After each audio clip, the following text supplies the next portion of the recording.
ಛಲ ಸಾಧಿಸುವವರೆಗೂ ಸಮಾಧಾನವೇ ಇಲ್ಲ. ಈ ಸೇಡಿಗಾಗಿ ಸಿಡಿಗೆದ್ದ ಕರ್ಣನಿಗೆ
ಜೊಲ್ಲು ಸುರಿಸುವ ಕಾಮುಕ ಅಂತ ಚೆನ್ನಾಗಿ ಗೊತ್ತಾಗುತ್ತದೆ.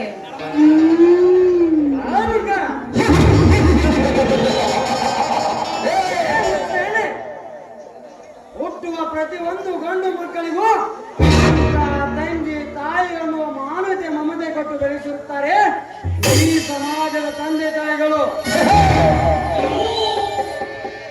ಆದರೆ ಫ್ಯಾಷನ್ ಎಂಬ ಮಾನವತೆಗೆ ಸಿಕ್ಕ ನಿಂತ ಬಂದ ಹೆಣ್ಣುಗಳು ಪಾಠ್ಯ ತೊಟ್ಟು ಎದೆ ಬಿಡಿಸಿಕೊಂಡು ಬರೋದನ್ನು ನೋಡಿದರೆ ನನ್ನಂತ ಅರೇದ ಹುಡುಗರು ಅಷ್ಟೇ ಯಾಕಲೆ ವಯಸ್ಸಾದ ಮುದುಗನ ಕಚ್ಚಿ ಸಾಲು ಸಾಗುತ್ತದೆ.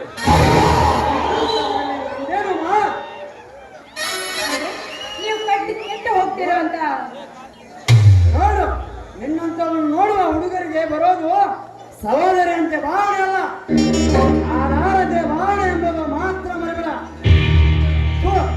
ಉಂಡು ಬಟ್ಟೆ ಹೊಟ್ಟು ತೊಡೆ ತರಿಸುವ ನಿಮ್ಮಂತ ಬಂಡ ಹೆಣ್ಣುಗಳು ಗಂಡಸ್ತನ ಕೆದಕಿ ಕಾಮದ ಕಾಟೆ ಹೊಡೆದು ದೇಹ ಪ್ರದರ್ಶಿಸುವ ನಿನ್ನಂತ ಸೊಕ್ಕಿನ ಹೆಣ್ಣುಗಳಿಂದ ಹೊರತು ಈ ಸಮಾಜದಿಂದಲ್ಲ. ನನ್ನ ಮಗನೇ, ನೀವು ಕೆಟ್ಟು ಹೋಗ್ತೀರಾ ಅಂತ ಕಟ್ಟಿರುವ ನಾಲ್ಕು ಗೋಡೆಗಳ ಮಧ್ಯೆ ಇರಬೇಕು ಹೆಣ್ಣಿನ ಜೀವನ. ನಿಮ್ಮಂತ ಗಂಡಸರ ಮಾತನ್ನು ಕೇಳಿ ಹೆಣ್ಣಿನ ಸೌಂದರ್ಯವನ್ನು ಮುಚ್ಚಿಡಬೇಕೆ?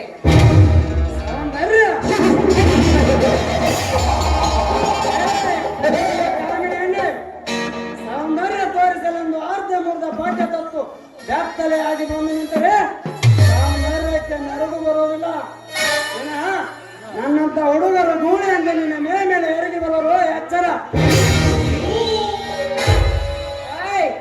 ದೂರ ಕರೆದು ನಿಂತು ಮಾತಾಡೋ ಧೂರಾತ್ಮ, ಎಚ್ಚರದ ಮಾತನ್ನು ಕೇಳಿ ಹುಚ್ಚರ ಅಂತ ನಡೆಸಿದರೆ ಈ ಜಗತ್ತು ಹೇಳ್ತಿದೆ ಹೆಣ್ಣಿನ ಸೌಂದರ್ಯಕ್ಕೆ ಬೆಲೆ ಕೊಡದ ಭಾರತೀಯ ಸಂಸ್ಕೃತಿ ಅಂತ.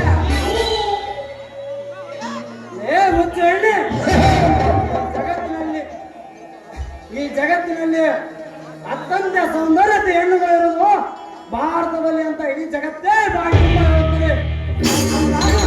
ನಿನ್ನಂತೆ ತುಂಡು ಬಟ್ಟೆ ಹಾಕುವ ಸುಂದರಿಯರಿಂದಲ್ಲ, ಮೈ ತುಂಬ ಸೀರೆ ನೋಟ್ಟು ತಲೆ ತುಂಬ ಹೂವನ್ನು ಕುಡಿದು ಹಣೆ ಮೇಲೆ ಕುಂಕುಮವನ್ನು ಇಟ್ಟುಕೊಂಡು ಬರುವುದನ್ನು ನೋಡಿದರೆ ಕಾಮ ಎಂಬ ಗಂಡಸಿನ ಸೊಕ್ಕಳಿಗೆ ಎಂಬ ವಿಮಾನ ಹುಟ್ಟಿರುತ್ತದೆ. ಇದೇ ಭಾರತದ ಸೌಂದರ್ಯದ ಸಂಸ್ಕೃತಿ. ಇದಕ್ಕೆ ಹೇಳಿದ್ದಾರೆ ಬಲ್ಲವರು, ಭಾರತದ ಸೌಂದರ್ಯದ ಸಂಸ್ಕೃತಿ ತಲೆಬಾಗಿ ನಡೀತಿದೆ ಈ ಜಗತ್ತು ಅಂತ. ಅಂದ್ರೆ ನಿನ್ ಮಾತಿನಂತೆ ತುಂಡು ಬಟ್ಟೆ ಹಾಕಿದ ತಕ್ಷಣ ಹೆಣ್ಣು ತಪ್ಪು ಮಾಡ್ತಾಳೆ ಅನ್ನೋದಕ್ಕಾದ್ರೆ ಹೆಣ್ಣು ಮಾಡುವ ತಪ್ಪಾದ್ರೂ ಏನು?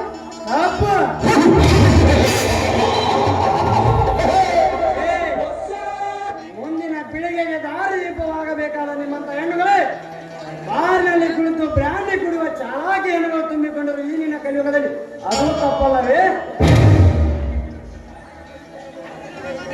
ಶಾಲೆಯ ಕಲಿಯುತ್ತೇನೆಂದು ತಂದೆ ತಾಯಿ ಬೆಣ್ಣ ನೆಪ ಹೇಳಿ ರಾತ್ರಿ ಹೊತ್ತಿನಲ್ಲಿ ಕ್ಲಬ್ ಮಬ್ಬಿನಲ್ಲಿ ಮೆಂಡನ ಕೈ ಹಿಡಿಯುವ ಬಾಂಡ ರಂಡೇರಷ್ಟು ನಿನ್ನ ಹೆಣ್ಣಿನ ಸೋಗಿ ಕುಲದಲ್ಲಿ. ಅದು ತಪ್ಪಲ್ಲವೇ?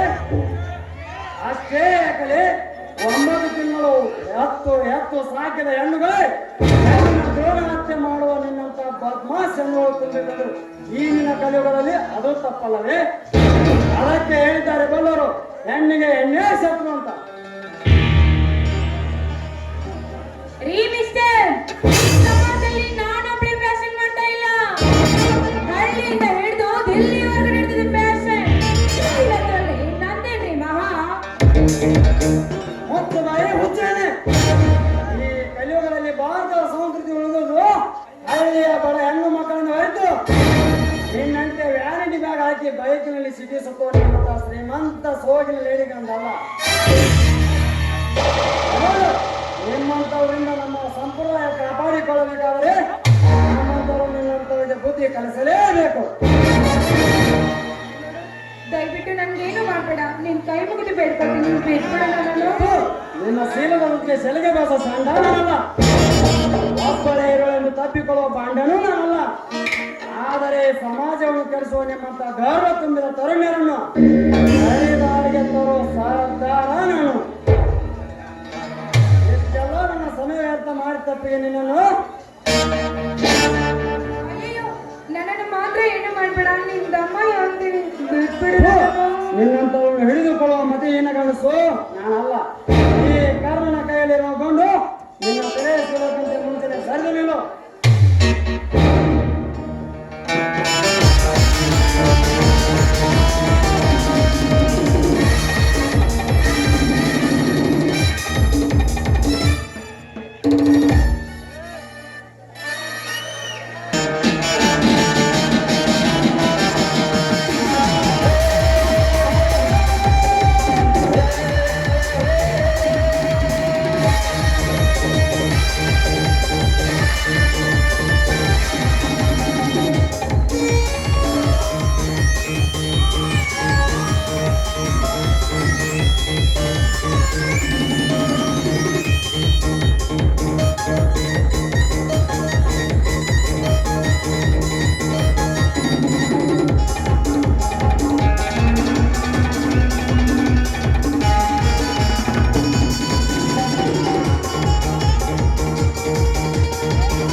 ಹಚ್ಚಲೇ ಇಲ್ಲ, ಡೈಲಾಗ್ ಹೇಳಲೇ ಇಲ್ಲ.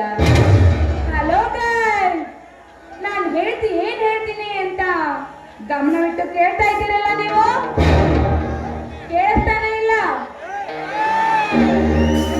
ಕಾಡಲ್ಲೇ ಟೈಗರ್ ಇರುತ್ತೆ, ನಾಡಲ್ಲೇ ಟವರ್ ಇರುತ್ತೆ. ಲೇಡಿ ಟೈಗರ್ ಶೀಲಾ ಎಂಟ್ರಿ ಕೊಟ್ಟಿದ್ದೀರಿ ಅಂದ್ಮೇಲೆ